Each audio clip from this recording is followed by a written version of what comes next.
अस्सलाम वालेकुम, welcome back to my channel. तो आज हम बात करने जा रहे हैं साउंड नल सेफ्टी की कि साउंड नल सेफ्टी डार्ट के अंदर क्या होती है। ठीक है, तो बेसिकली डार्ट लैंग्वेज जो है वो सपोर्ट करता है नल सेफ्टी को। अब नल सेफ्टी क्या होती है? नल सेफ्टी बेसिकली हमें बचाती है अनइंटेंशनल एरर्स से। ठीक है, जो हम बेसिकली कभी कभार ऐसा होता है कि हम अपने वेरिएबल्स को नल तो सेट कर देते हैं लेकिन बाद में उसकी कोई वैल्यू पुट नहीं करते। ठीक है, तो जब हम अपनी एप्लीकेशन रन करते हैं ना, तो वो फिर हमें रन टाइम एरर दे देता है। ठीक है, उससे हमारी एप्लीकेशन क्रैश हो जाती है और तो कभी कभार तो ऐसे एरर्स को सॉल्व करने में बहुत टाइम वेस्ट हो जाता है। ठीक है, तो इस वजह से जो नल सेफ्टी है वो बहुत ही यूज़फुल हो जाती है हमारे लिए। ठीक है, तो सबसे पहले देखते हैं जो वेरिएबल नॉन नलेबल है ना बाय डिफ़ॉल्ट, तो आप उनको नलेबल नहीं बना सकते। ठीक है, तो उस वजह से भी हम बहुत से एरर से बच जाते हैं। ठीक है, तो एक काम करते हैं, हम एग्जांपल्स के साथ देख लेते हैं। अगर फॉर एग्जांपल यहाँ पे मैं एक वेरिएबल बनाता हूँ इंट ए और यहाँ पे मैं बनाता हूँ इंट पी और इसको मैं वैल्यू दे देता हूँ 30 की। ठीक है,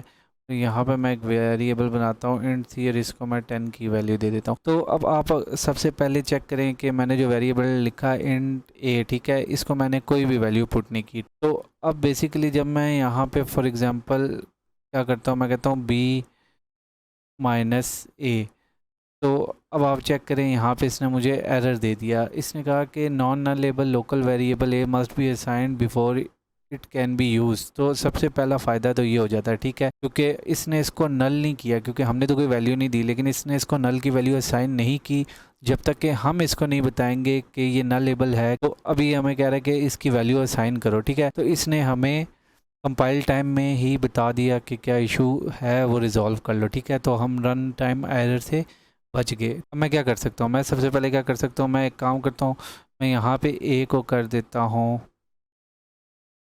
3। तो अब देखें एरर ख़त्म हो गया। अगर मैं अब इसको रन करता हूँ तो आंसर 27 है। क्यों हुआ? क्योंकि अब देखें इसने इसको वैल्यू असाइन कर दी, लेकिन अगर इसको मैं कोई वैल्यू असाइन नहीं करूँगा तो ये एरर ही देगा। अब देखें नॉन नल लेबल को आप नल भी असाइन नहीं कर सकते। ठीक है, तो फॉर एग्जांपल मैं यहाँ कहता हूँ A is equal to null, तो मैं ऐसे नहीं कर सकता। ठीक है, क्योंकि ये मुझे एरर दे देगा, क्योंकि ये वेरिएबल जो है ये नॉन नलेबल है। अगर मैं यहाँ पे नल करता हूँ तो देखें ये नल नहीं इसकी वैल्यू कर सकता। क्यों? क्योंकि ये नॉन नलेबल है, तो इसको मैं नल नहीं कर सकता। ठीक है, तो उसके लिए मुझे क्या करना पड़ेगा? उसके लिए मुझे इस वेरिएबल को नलेबल बनाना पड़ेगा। अब नलेबल बनाने के लिए हम क्या करते हैं, हम उसकी जो डाटा टाइप होती है उसके साथ क्वेश्चन मार्क का सिंबल लगा देते हैं। ठीक है, तो जैसे ही मैंने इसके साथ क्वेश्चन मार्क लगाया तो अब ये बन गया नलेबल। ठीक है, बेसिकली अब इसकी वैल्यू हो गई नल। तो अगर मैं यहाँ पे अब करूँ प्रिंट ए, तो अब देखें इसकी वैल्यू उसने मुझे क्या बता दी कि ये नल है। ठीक है,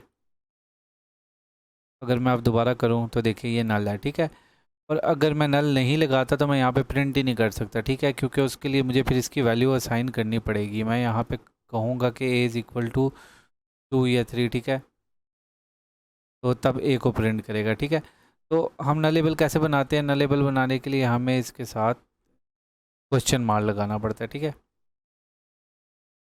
तो अब फॉर एग्जांपल कोई ऐसी सिचुएशन आती है कि हमारे पास नलेबल है, तो हम उसको एग्जीक्यूट कैसे करेंगे? ठीक है, जैसे मैंने अभी करना है, मैंने यहाँ पे ये लिखना है बी माइनस ए। ठीक है, तो अब मैं इसको एग्जीक्यूट कैसे करूँगा? ठीक है, उसके लिए हम क्या कर सकते हैं, हम कंडीशन दे सकते हैं। मैं कहता हूँ if A is equal to null. ठीक है, कि अगर ए नल है ना, काम करो मुझे प्रिंट करके बताओ कि A is null,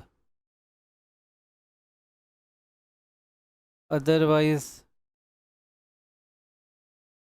B minus A कर दो। तो अब देखें जब मैंने ये कंडीशन लगा दी ना, तो ये एरर ख़त्म हो गया। अब मैं बी माइनस ए कर सकता हूँ। ठीक है, तो अगर मैं अब इसको रन करता हूँ,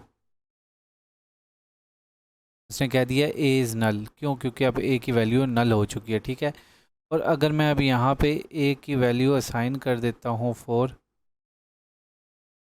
तो अब मैं अगर रन करता हूँ, सॉरी यहाँ पे मैंने प्रिंट नहीं किया, तो मैं एक काम करता हूँ, यहाँ पे मैं कर देता हूँ प्रिंट मैंने से। ठीक है, तो अब अगर मैं ये रन करता हूँ तो देखिए आंसर 26 आ गया। तो अब नॉन नलेबल जो होता है उसको तो हम नल असाइन नहीं कर सकते, लेकिन जो नलेबल होता है उसको तो हम वैल्यू असाइन कर सकते हैं। ठीक है, तो इसलिए मैंने अब ए को 4 कर दिया और उसके बाद 4 को माइनस कर दिया 20 से, ठीक है। तो इस तरीके से हम मैनिपुलेट कर सकते हैं, ठीक है, और कंडीशंस लगा कर तो हम एग्जीक्यूट कर सकते हैं, ठीक है। इसके अंदर एक और चीज़ जिसको हम कहते हैं नल असर्शन ऑपरेटर, ठीक है। अब इस ऑपरेटर का काम क्या होता है, ये एक्सक्लेमेशन मार्क आई थिंक इसको बोलते हैं। और इसका काम क्या होता है, इसका काम ये हम तब यूज़ करते हैं जब हमें पता हो कि जो चीज़ अभी हम नल कर रहे हैं ना, इसकी वैल्यू हमें बाद में मिलनी ही मिलनी है, ठीक है। फॉर एग्ज़ाम्पल देखें, यहाँ पे मैं ऐसे तो नहीं लिख सकता था ना, पी के प्रिंट करो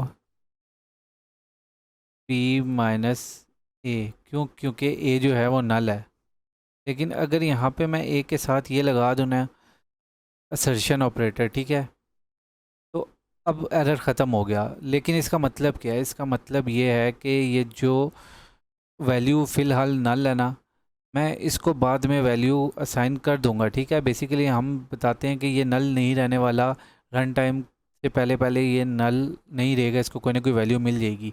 तो अगर मैं अब इसको रन करता हूँ ना, तो देखें इसने मुझे एरर दे दिया, ये रन टाइम एरर दे देता है, ठीक है। तो इसके लिए ये आपने तब लगाना है मोस्टली कि जब आपको 100% श्योर हो कि जो वेरिएबल जिसके साथ आप ये लगा रहे हैं उसकी वैल्यू बाद में कहीं ना कहीं से मिलनी है। क्योंकि अगर इसकी वैल्यू नल ही रहने वाली है ना, तो ये आपको यहाँ पर एरर दे देगा, ठीक है, रन टाइम एरर दे देगा, आपकी ऐप क्रैश हो जाएगी, ठीक है। तीसरी चीज़ जो हमारे पास आती है इसको हम बोलते हैं नल कोलेसिंग ऑपरेटर, ठीक है। बेसिकली ये होते हैं डबल क्वेश्चन मार्क। तो फॉर एग्जांपल देखें, यहाँ पे मैं अगर प्रिंट करना चाह रहा हूँ ना कि बी में से माइनस कर दो ए को, तो ये मुझे एरर दे रहा है, ठीक है। मुझे कह रहा है कि इसकी वैल्यू साइन करनी पड़ेगी, ठीक है, डिफाइन ही नहीं की, ठीक है, क्योंकि नल हम माइनस नहीं कर सकते किसी भी नंबर में से। तो अब मैं क्या करता हूँ, मैं यहाँ लगाता हूँ डबल क्वेश्चन मार्क और मैं लिख देता हूँ सी। तो इसका मतलब है कि एक अल्टरनेटिव मैंने इसको दे दिया। अगर यहाँ पे मैं डबल ब्रैकेट्स के अंदर ये लिख देता हूँ, ठीक है, क्योंकि मैंने इसको माइनस करना है। तो बेसिकली मैंने इसको अल्टरनेटिव दे दिया। मैंने कहा कि बी में से माइनस ए को कर दो, लेकिन अगर ए अवेलेबल नहीं है, यानी कि ए नल है, तो एक काम करो सी की वैल्यू को माइनस कर दो बी के अंदर से, ठीक है। तो अब फ़र्ज़ करें अगर मैं इसको अब रन करता हूँ ना, तो अब देखिए इसने क्या किया, ए जो था वो नल था, ठीक है। तो उसने क्या किया, उसने 10 को माइनस कर दिया 30 के अंदर से, ठीक है। तो अगर मैं यहाँ पे ए की वैल्यू असाइन कर देता हूँ, मैं कहता हूँ ए इज़ इक्वल टू 5। अब अगर मैं इसको चलाऊँगा ना, तो ये क्या करेगा, ये देखें 25। इसने मुझे एक एरर दिया लेकिन नल अवेयर का, लेकिन इसने क्या किया, इसने ए को माइनस कर दिया बी में से, ठीक है। तो बेसिकली ये हम तब यूज़ करते हैं जब हम अल्टरनेटिव उसको बता देते हैं कि अगर इसकी वैल्यू नल हुई तो आप एक काम करो, आप इसकी वैल्यू उठा लो, ठीक है। तो हमने इस तरीके से जब भी ये ऑपरेटर यूज़ होंगे ऐसी जगह पे यूज़ होंगे जब हम अल्टरनेटिव यूज़ कर रहे होंगे, ठीक है। तीसरी चीज़ हमारे पास आती है nullable type parameters for generics, ठीक है। इसका क्या मतलब है, अब देखें फॉर एग्जांपल देखें, मैंने यहाँ पे 3 लिस्ट्स बना ली, ठीक है। अब एक लिस्ट जो है उसके अंदर मैंने 3 आइटम्स डाल दी, ठीक है, 3 स्ट्रिंग डले हुए हैं। और दूसरी लिस्ट जो है वो बिल्कुल नल है, ठीक है। बेसिकली उसको मैंने असाइन ही नहीं की कोई वैल्यू, ठीक है। और तीसरी लिस्ट का क्या इशू है, तीसरी लिस्ट के अंदर 2 आइटम्स मौजूद हैं लेकिन एक आइटम जो है वो नल है। अब हम इस इशू को रिजॉल्व कैसे करेंगे, अगर मैं इसको रन करता हूँ तो देखिए इसने मुझे एरर दे दिया। बेसिकली अभी ये कंपाइल एरर भी दे रहा है।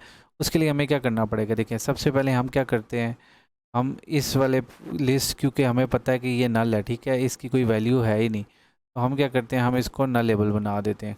नलेबल कैसे बनाएंगे, हम इसके ये जो ग्रेटर देन और स्मॉलर देन की ब्रैकेट्स है ना, डाटा टाइप जहाँ लिखी है, इसके बाहर लिख देंगे क्वेश्चन मार्क, ठीक है। तो बेसिकली अब ये बन गया नलेबल। अब ये नलेबल बन गया तो आप देखें यहाँ से एरर ख़त्म हो गया, क्योंकि अब हमने इस होल लिस्ट को नलेबल बना दिया। ऑन दी अदर हैंड अगर हम देखें तो ये जो लिस्ट है ना, इसके लिस्ट के अंदर 2 टाइप्स मौजूद हैं, ठीक है, 2 आइटम्स मौजूद हैं लेकिन एक आइटम नल है। तो अब इसको किस तरह सॉल्व करेंगे, अगर मैं इसको अभी भी रन करूं तो ये मुझे एरर ही देगा, ठीक है। तो इसको हम इस तरीके से सॉल्व करेंगे कि यहाँ पे जब हमने बाहर लगाया ना क्वेश्चन मार्क, तो ये पूरी लिस्ट जो है वो नलेबल बन गई, ठीक है, जैसे हम वेरिएबल को नल बनाते हैं, ठीक है। लेकिन अगर मैं इसके अंदर यहाँ पे क्वेश्चन मार्क लगा देता हूँ, तो आप देखें मैंने इसको ये कहा कि इस लिस्ट के अंदर जो आइटम्स हैं वो नल हो सकती हैं, ठीक है। तो अब अगर जब मैं इसको प्रिंट करता हूँ